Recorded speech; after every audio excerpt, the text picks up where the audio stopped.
Bladesmiths, welcome to the forge.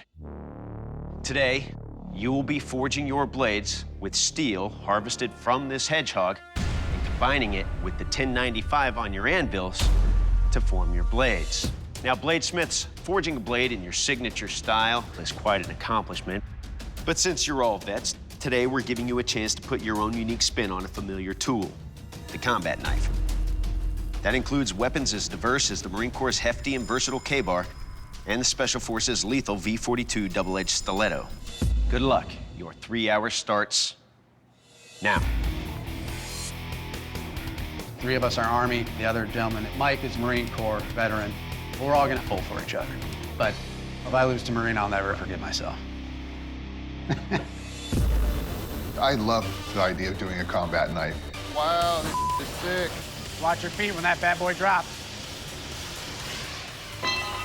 You watch yours. Listen to my own advice. The combat knife I'm gonna make is a sharp, pointy thing. Because it comes down to it, a combat knife is whatever you got in your hand when the situation arises. When I do Damascus, I have a 50% failure rate because forge welding is not my staple. But I learned not to chase turds by getting smacked a whole bunch of times by the master bladesmith I learned from. Screw it, rule 1, abandoned. Chuck it, done, start over. I am hot. I may have breathed in some scale. I'm not wearing a mask like I normally do. It's one big piece of hot metal. It'll be interesting to see how he wraps it up. It just seems to me he's gonna have a lot of extra material hanging over past his 1095. This is taking a lot longer than I thought it would. I enjoy making blades because it's something that I can do with my hands, pick up a piece of steel and look at it, kind of think, what does this need to be? As I'm drawing the tang out, I start noticing a little bit of delamination. So I think Jim might be chasing some delams and cracks in his billet. Yeah, if he can grind those out, he can put that billet back in the fire and re-square it up again. Oh, now we're doing the hard part. Waiting for it to get up to weld temp. That sucks, man. Oh man, I'm way behind. Seeing where they're at, and mine's still in the fire, getting hot. What can I do? Nothing. Drink some water. So I'm standing at the forge, and that sense of what's happening here. I actually start to feel pressure in my jaw, in my left arm. It just seems to snowball on me. Time seemed to kind of get distorted for me. All right, hold on. The medic's on the floor. Harry, are you all right? Is the world spinning on you? Yeah.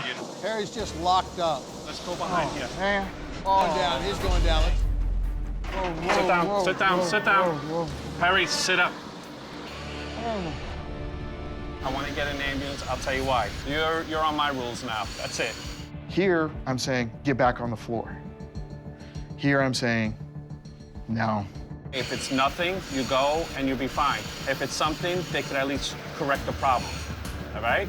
And at that moment, I realized I'm gonna put my pride and my ego to the side. Something's wrong. So we've got the paramedics coming in to take Perry out of here. Here's what you gotta respect about Perry. He worked until he couldn't stand anymore. And there's a lot to be said for that kind of tenacity. I'm going home. I just didn't want to go out on a stretcher. I know that 3 of us are not gonna win this, but I hate for Perry to go out like he did. Jim has quenched. I pulled my blade out of the quench oil, and my blade has a warp in it. Now he's got his blade locked into the vise and he's aggressively trying to take a warp or a bend out of it. A little nerve-wracking watching that. This may look scary, but I'm confident that I can straighten it out without it breaking.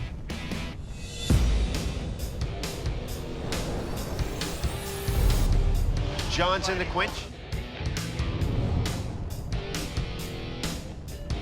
All of a sudden, I'm noticing a warp at the tip.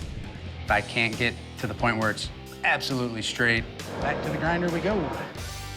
Nothing I can do at this point. 30 seconds! Let's move. Time to really make this go. I started over, and I still caught up and showed what I'm worth. 10, 9, 8, 7, 6, 5, 4, 3, 2, 1. Bladesmiths, shut down your machines, drop your tools. This round is over. I'm feeling pretty good. Had some hiccups there, but I overcame them as best I could, and I know I've got a knife, and I'm proud of it. All right, gentlemen, we asked you bladesmiths, who are also military veterans, to forge a combat knife. Now, just because we've had a medical drop doesn't mean that you all get a free pass. You still have to fulfill the mission parameters. John, you're up first. Please present your blade to the judges.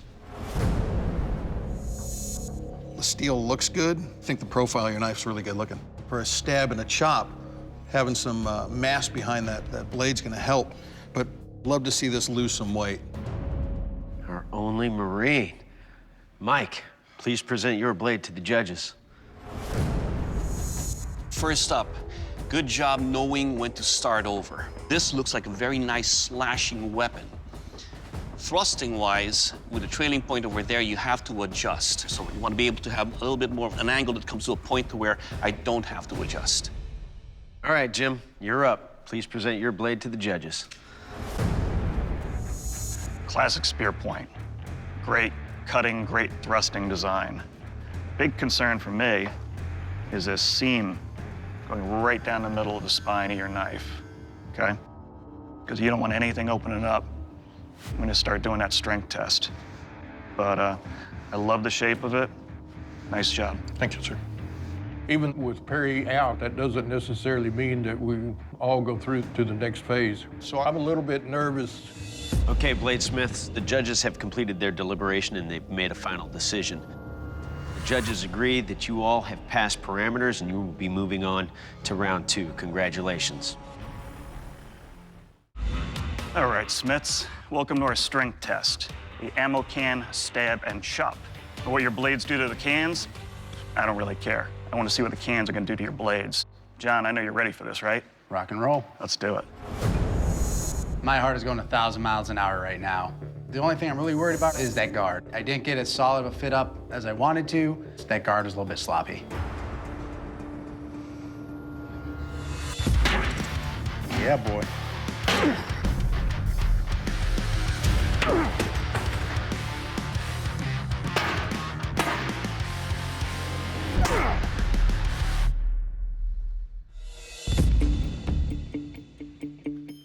John is a beast, but it's actually a fairly comfortable beast. The leather behind the guard, I mean, it's still there, but it makes it move a bit. But there's no cracking, there's no huge chunks taken out of it. Everything's tight. Nicely done. Thank you. All right, Mike, what's the Marine Corps got to say? Do this. Let's do it. I am very nervous. John just went, his blade dented that can up really nice. My turn, let's do this.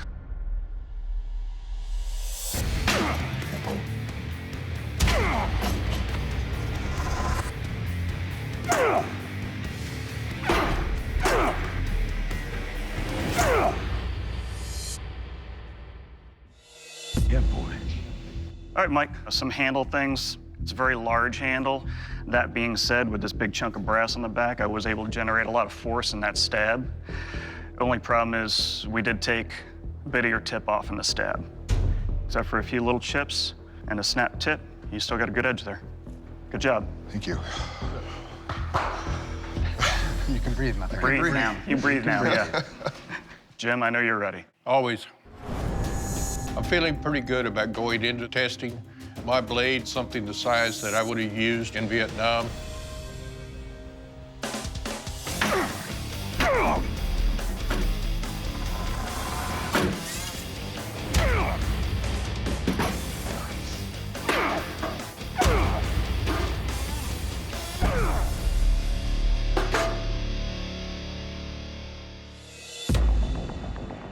Well, we got a couple issues, Jim.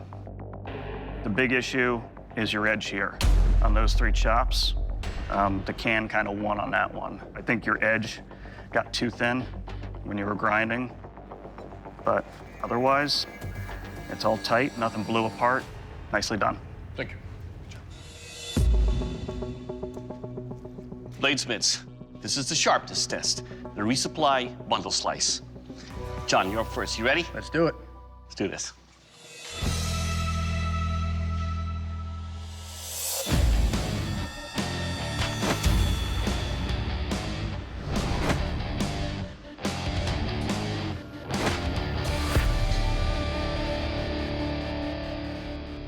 Nice.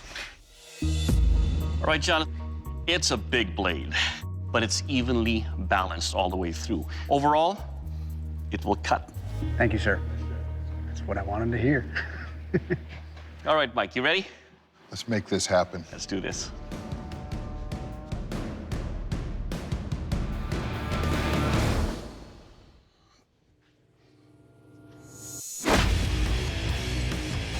Nice.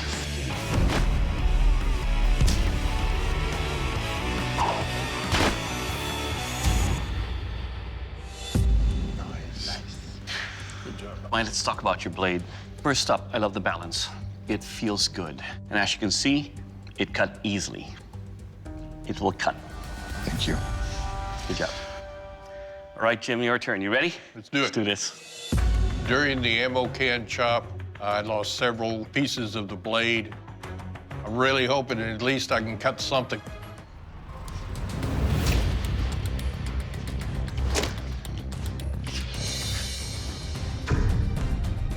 This is not good.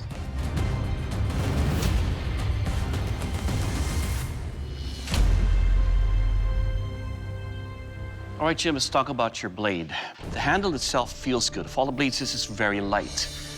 In the swing, it feels good. It's got a good balance to it, but you're missing chips right there off the metal right there. It is just not sharp enough to cut through the cord. I understand.